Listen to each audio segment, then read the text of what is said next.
Ang susunod na programa ay rated PG. Patnubay at gabay ng magulang ay kailangan sa mga batang manonood.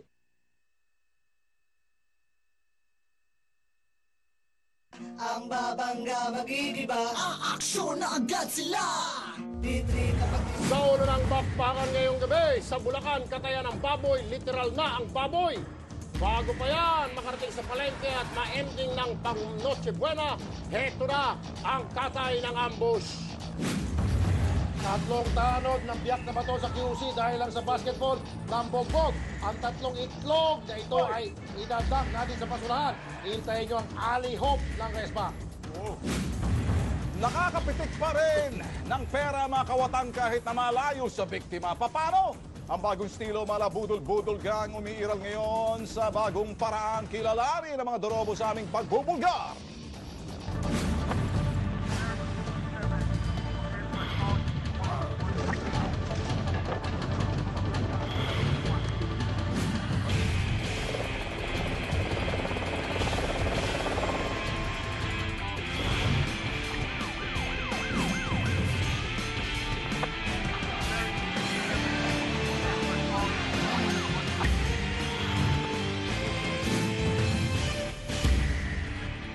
Magandang hapon mga kapatid. Ang nakikita po ninyo ang sa gawing kanan ng TV screen ay si Miss Liza Presnillo, ang ating pong interpreter.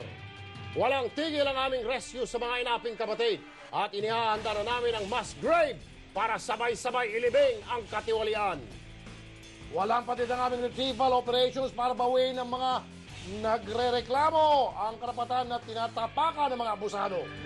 Kaya mga tol, habang hinahanda ninyo ang mga donation, sama-sama tayo mag-repack sa harap ng TV sets dahil sa programang ito, bagyong-bagyo ang bakbakan na. Mga tiwali at pabaya, walang kawala, pananagutin, ambush. Mamantikaan na naman ang maraming bibig ngayong mabenta ang karne sa Pasko. Pero sa Bulacan, hindi lang mantika ang malalasahan sa mga karne ng sarili nilang slaughterhouse. Kadiri at pasintabi po sa mga kumakain ng maaga ngayon. Narito po ang aming ambush. Karimari-marim, ganito inilarawan ng itinago sa pangalang Henry ang hitsura ng sariling public slaughterhouse sa Bulacan. Napansin ko, marumi siya. One time nga ako, nakakita pa ako ng umiihi. Mismong doon sa katayan. Binisita namin ang palengke kung saan idinidiretso ang mga kinatay sa dugyot na slaughterhouse. Nadatnan namin abalang-abala sila misis sa pamimili ng ipapakain para sa kanilang pamilya. Pero gaano nga ba kaimportante sa kanila ang kalinisan ng binibili nilang karne? Importante yun para sa kalusugan, di ba? Hindi tayo magkakasarap. Dapat malinis. Kasi ang kakain naman pamilya. Yun ang akala nila. Sa di kalayuan lang ay matatanaw ang inirereklamong slaughterhouse. Kumpirmado ang tip ni Henry, masaol pa sa pampublikong palikuran ng katayan. Pagpasok naman ay babaligtad ang sikmura mo kahit hindi mo pa naamoy ang baho na nagkalat na dumi at lumot sa sahig. Doon mismo inihihiga ang mga kinakatay na baboy at inilalatag ang mga laman loob na nakukuha rito. Kinuha namin ang panig ni Mayor Patrick Meneses, pero sina Mayor, Vice Mayor at maging si City Administrator may importanteng meeting daw. Ang tanging humarap sa T3 ay ang Market Master. Bakit ganun ka-itim at kaitim yung slaughterhouse? Ba't mo din masira? Kasi matitigas ang ulo ng mga producers. Ganoon na lang ho ba yun? Hahayaan na lang natin na may magkasakit pa sa kababuyan ng slaughterhouse ninyo. Sa inyo kaya ipalamon ang kababuyan ninyo dyan, ha? At para aksyonan ang reklamo niya, nasa linya ng ating telepono si Mayor Patrick Meneses ng Bulacan. Magandang hapon po, Mayor. Magandang hapon po sa inyo lahat dyan, sa inyo rin na Mr. Erwin Tulfo. Yes, sir. Ano po ang gagawing aksyon ng lokal na pamahalaan ng Bulacan hinggil sa problemang ito na amin pong nakita, sir? Okay, yung pong problema namin sa palengke, actually, bagsak po kasi kami sa National Meat Inspection Service. That's why itong taon na to, may project po kami dyan na ilipat yung slaughterhouse namin doon sa within the barangay pero hindi doon sa palengke. Bawal po kasi yan. So pinondohan po namin yun kaya po may mag-loan kami para ma-develop namin yung slaughterhouse kasi po bawal yung slaughterhouse namin dyan. dahil po, kaya po ang ginagawa namin maintenance dyan, yung mga minor repairs po, yung malaking pondo na ang nilalagay namin dyan, para sa mga bubong, sa kawal, yun po ang aming in-action. Very temporary lang po ang aming nilalagay na project dyan dahil po may malaking project po kami ilalagay na paglilipat po, i-relocate po namin yung slaughterhouse. Regarding naman po doon sa inireklamo na marumi yung aming slaughterhouse, yung problema po ng aming slaughterhouse, last week pa po, pinirmahan ko na yung program of works niyan. Kasulukuyan pong ginagawa ngayon yan, yung pagpapalit ng bubong at saka yung sinisemento po, yung paglalagyan ng kawal. Alright, Mayor. So, in short, Mayor, hindi na natin makikita yung ganyang kadumi, Mayor Meneses? Opo, hindi na po maulit yan kasi po yung mga tao rin mismo na gumagamit ng slaughterhouse natin, sila rin po yung nag-violate ng kalinisan natin dyan. Alright, Mayor Meneses, asahan ko po yan na sinasabi nyo na bukas makalawa ay malinis na ho yan. Hindi na ho namin makikita yan, ha, Mayor? Opo. Alright, maraming salamat po, Mayor Patrick Meneses ng Bulacan, Bulacan. Mga babae at batang inaapi, may resmak na kay Tol Rafi. Narito sa ating studio live si Aling Cecilia Buencamino para idulog ang kanyang problema sa anyay panggugulpe ng 3 itlog. Barangay Tanod, bulok na itlog. Ha? Sa barangay Manresa, sa QC, sa kanyang mister at anak. Magandang... Ma'am, kayo ba'y kilala? Magandang hapon. Kilala niyo buho yung nambugbog? Opo, kilala ko. Kakilala niyo? Kilala na kayo rin yun? Huwag niyo daw ilagay yan. Ayun nga sabi ko, bakit kailangan? Huwag na lang Kasi ayan. Kilala, magkakilala. Ayan. Kakilala po. Ayun nga po pinagtatanong ko bakit. Ma'am, ganito na ma'am. Si Mister nasa ospital ngayon. Hanggang ngayon pa po. Okay. Sino mga nambugbog? Si... Jesus. Jesus.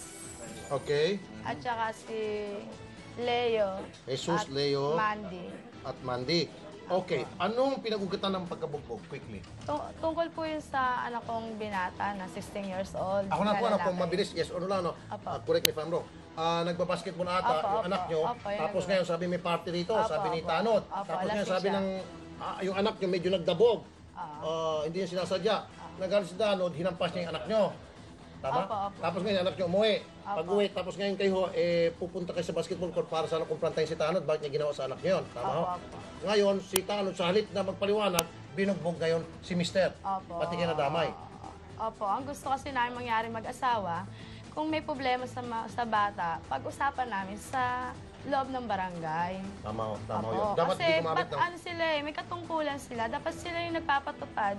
Hindi sila nagpapakita ng kawalang yan sa taas sa lugar namin. Hindi ho dapat sila gumagamit ng dahas at yung kamay na bakal at yung panakit. Sige ho, nasa linya natin telepono ang mga tad na inareklamo, si Jesus Loba Jr. Mr. Jesus Loba Jr., magandang hapon po. Magandang hapon po, Sir Rafi. Sir, andito po si Mrs. Kilala niyo naman po siguro na yung mister niya po nasa ospital, bugbog sarado po ninyo. Bakit naman po ganon, sir? Di po, sir. Kaya ako naman po na yun. Kasi po, yan pong tao na yan, hinaharang po ako niyan. Adik po yan. Tsaka marami po record na pagnanakaw rito, yung mga bata. Pag nagnakaw siya, nagbebenta, parang inuutusan niya. Okay, sir, Mr. Loba, okay, na-check na ho namin. Totoo yung sinasabi mo, may record nga ho talaga sila. Alam ko na ho yan, okay? Pero ang pinag-uusapan natin dito, walang kinalaman sa pagnanakaw. Halimbawa, nahuli niyo sa pagnanakaw, nakuyog niyo, nabugbog niyo, hindi namin kukunin yung reklamo. However, siya ho'y nabugbog sa ibang sitwasyon, walang kinalaman sa pagnanakaw. Hindi po, ang nangyari po dyan sa totoo lang, ang ginawa niya po, pinagmumura niya po ako, hinarang niya po kami mga tanod. Pagka niya, bigla niya ako susuntokin, nabigla na rin po sa dami po ng tao, napahiyari po ako. Hindi yan totoo, marami akong testigo. Kaya sir, defense lang po ginawa. Marami po testigo rin ako rito, sir. Ikaw nga ang nagmumura? Oo, marami po. Parati niya po sinasabi na nakikinabang sa kanila yung mga tanod sa pagnanakaw. Pero ayaw niya naman sabihin kung sino, ayaw niya ituro. Tanod, magsalita muna ako. Ito nga nakuha ko, base po sa aking pagsasaliksik.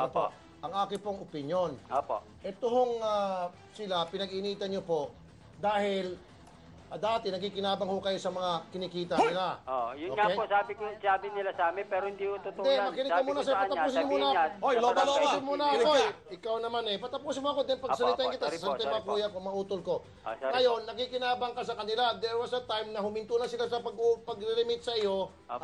Ang dahil tumatawid barangay na siguro sila, nagalit ka, binukulang ka, sabi mo ngayon, hindi naman ganito ginagawa nila, kaya doon nagkakainitan na kayo. Hindi po totoo yung sinasabi nila na sir. Kahit po, Alam mo, ikaw, alam mo ibig sabihin nito? Apo. Ano yan? Tanungin mo si Ma'am Lisa. Yung gano'n yan, no? Saludo yan. Alam niyan ni Ma'am Lisa. Ayan. Walang MTRCB yan. wala. Pero nakakaintindi niyan yung mga Ah. hearing Hindi impaired. po But anyway, totoo yan. Alam tanong. po, marami po testigo rito sir. Padre, Tolben, sige. Jesus, makinig ka, Mr. Loba Loba. Ito sasabihin ko sa iyo, ano? Isang tanong, isang sagot. Tama ba ang ginawa mo o mali? Self-defense lang po yung Hindi, ginawa. makinig ka. Tama. Huwag kang mga tuwira. Tama bang ginawa mo? Mali. Mali rin po. O Pero yun, sana po maintindihan simula po, ngayon, huwag makinig na ka, po Mr. yung Loba mga Loba. tao din. Makinig ka. Apo. Huwag mo nang gagawin to. Apo, sige po. Naintindihan mo? Apo. May kapangyarihan ka. Pag ginawa mo yan, sa susunod, mayroong berdugong gagawa rin sa iyo. Apo. Taga mo sa bato. Tulrap, tuloy mo. Okay, ito na ngayon, Mr. Loba. Apo. Okay, kakasuhan ka ng serious physical injury. Mas matindi sa physical injury. Okay? Dahil binugbog mo yung pobre, nasa ospital ngayon nakaratay. At hindi pa malaman kung ilang araw pa siya makaratay, ilang araw yung recovery niya. Kaya serious physical injury Ayan. ang maging kaso mo bata. Ikaw hindi ka nasa ospital, siya ang nasa ospital. Kaya hindi ka panipaniwala pagdating sa korte na siya na ikaw ay self-defense lamang ang ginawa mo. Dahil kung self-defense, dapat dalawa kayong parehong bugbog sa lado. Alam mo, Mr. Loba Loba, makinig ka. Okay, sa susunod, ang iyong hahantungan, dalawa lang. Kung hindi kulungan, libingan. Huwag mo nang uulitin, ha? Libingan. Narinig mo, Mr. Loba Loba. Apo. Huwag mo na ulitin. Sige, kung ganon. Okay na? Kausuhan na natin. Okay, Mr. Nova, last. Tingin ka sa TV. Ayan. Iyak! Iyak! Nakakatuloy si Miss Lisa. Miss Lisa. Sige na. Okay na. Okay na tayo, Mr. Nova. Ma'am, ito pong gawin natin. Sasamahan po namin kayo sa korte. Direct filing na ho siguro. Magsampa ng kasong serious physical injury. Magkakaroon ho ng hearing, papasampi na ho yan. At makukulong. Sasamahan po namin. Kami yung bahala sa inyo. Okay? Sige. Tulrap! Salamat. Ay, Tulrap, anong ibig sabihin? Parang Bakit isa tumitiris ka lang ng po, tigyawan. sir? Tatlo po sila. Hindi, yung ganon, ibig sabihin yun, yung sobrang Galit. pinakamatinding salita. Aba, may membro rin yata ang hearing impaired ng MTRCB. Ayun! Paano? Wala. Balik tayo. Hindi, balikin ko na. Balikin ko. Sa pagbabalik ng programang Tumitibag sa Maangas at Balasubas, maghahatid naman kami ng pagdamay sa isang kapatid na nangangailangan. Kilalanin natin dating leading lady ni FPJ na ngayon ay limot na ang showbiz. Sa modus, kung may magpapakilalang kamag-anak ninyo sa text messages, mag-ingat sa pakipagtungo, pakikipag-usap. Ang bagong estilo ngayon ng Budol Budol Gang ay idinadaan pa sa pa-text-text. Ibubuko namin. Nasaan na si Jun Sabayto? Andyan na! Nasa Cagayan de Oro yata. Alamin natin sa Good Afternoon Presinto.